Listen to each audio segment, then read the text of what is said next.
All right, so today we're going to dive into something that, well, it's 19th century theology, but honestly, it sounds like it's straight out of a modern sci-fi novel.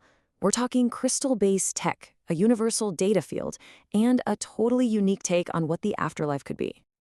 So let's just imagine for a second, what if eternity isn't, sitting on a cloud playing a harp?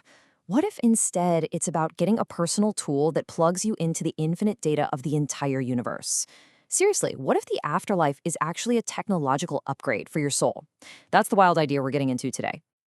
Okay, so at the very heart of this whole thing is one single, really powerful artifact. It's basically presented as the literal key, the thing that unlocks this whole high-tech version of heaven. It's called the White Stone. And get this, we're not talking about some symbolic rock here. The source material describes it as an actual, functional piece of celestial hardware. It's a personal device, kind of like a smartphone, for plugging into higher realities and cosmic knowledge. Now, this whole idea connects directly to a term you might have heard from the Old Testament, the Urim and Thummim. That was this sacred device that only the high priest could use to ask God questions. But here's the twist. In this theology, that concept gets totally democratized. It's like in this version of the afterlife, everybody who makes the cut gets their own personal cosmic search engine. How cool is that? So, you gotta wonder, right? Where does an idea this futuristic even come from back in the 1840s? Well, to really get this cosmic hardware, we need to go back to its very earthly and, yeah, somebody even say magical beginnings. The sources trace this whole thing back to Joseph Smith's youth, when he used what were called seer stones, basically small rocks he reportedly used to find lost things like keys or even treasure. And this isn't just some quirky little detail from his biography. No. These stones were kind of the laboratory, the testing ground, the prototype for this much bigger, grander theological idea. And this slide just lays it out perfectly. You can see the evolution of the idea right here. It starts as this kind of folk practice, right, using a stone to find buried treasure, and it morphs into what the sources call prophetic hardware. It's the same fundamental tool, but it's completely recontextualized. It goes from a local, earthly job to a universal, cosmic one. And this is the core philosophy that makes the whole thing tick. The idea here is that spirit and matter aren't two different things. Spirit is just matter that's, more fine, more pure, a higher frequency. So a rock isn't just a rock. If it's pure enough, it can actually act as an interface between these different levels of reality. Okay, so if the stone is the hardware, what's it connecting to? It's connecting to something called the light of Christ. Now, don't think of this like divine mood lighting. Think of it more like a universal data field. It's a cosmic Wi-Fi signal that fills all of space and carries all information. And the white stone? That's your personal device, built specifically to log on to that network. But wait, it gets even bigger. The whole idea doesn't just stop with a little personal device. Oh no. From here, it scales up to the entire planet. And this is where things get really, really mind-bending. The theology says that our planet Earth itself is going to go through this massive physical change. It's literally going to become a giant, transparent crystal, a planetary-sized Urim and Thummim for every single person who lives on it. I mean, can you even imagine what that would be like? Think about it.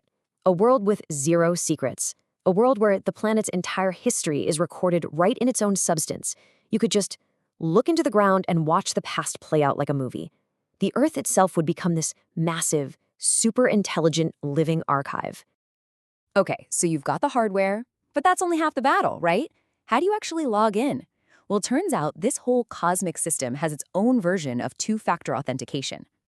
The second piece of the puzzle is actually written on the stone, a new name.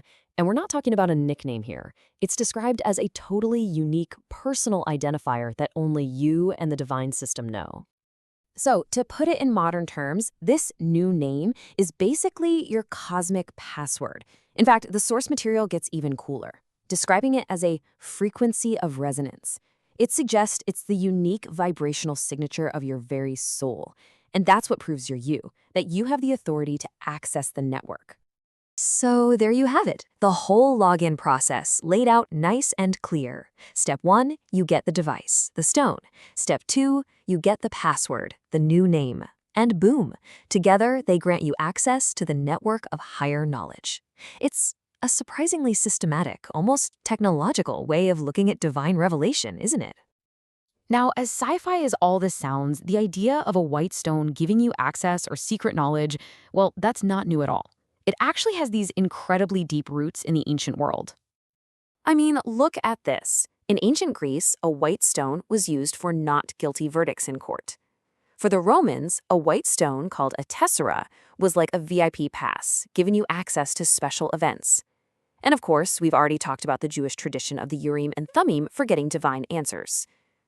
So what's so brilliant about this 19th century idea is how it weaves all those ancient meanings, acquittal, access, and revelation, into one single powerful object. Let's just circle back to that core analogy for a second, because it is so key to understanding this whole system. If all knowledge is constantly being broadcast through this universal data field, then getting revelation isn't about some divine whisper in your ear, it's about having a good enough receiver to tune into the signal that's already there all the time. But then you might ask, why do you even need a tool, right? Why not just get the info directly? Well, one really interesting theory from the sources is that the stone acts as a kind of dimensional down converter. Think about it. The raw data, the light of truth from a higher reality, would be way too much for us to handle. It'd be like trying to drink from a fire hose. So the stone acts as a filter, stepping that overwhelming truth down into a form our human souls can actually perceive and understand. And this brings us to a really crucial point. Getting this white stone, it's not the finish line. It's not some trophy you get to put on your celestial mantelpiece. No, it's the orientation tool for the next phase. It's the beginning of an eternal education, the thing that allows a soul to just keep learning and growing forever. And that right there really is the heart of it all. This entire concept is about empowerment. The ultimate promise here isn't just that you'll know the truth, it's that you will possess the actual tools to go out and explore it forever on your own terms. It's an infinite journey of discovery. It's just such a profound idea, isn't it? It reframes the whole afterlife as this endless frontier of knowledge.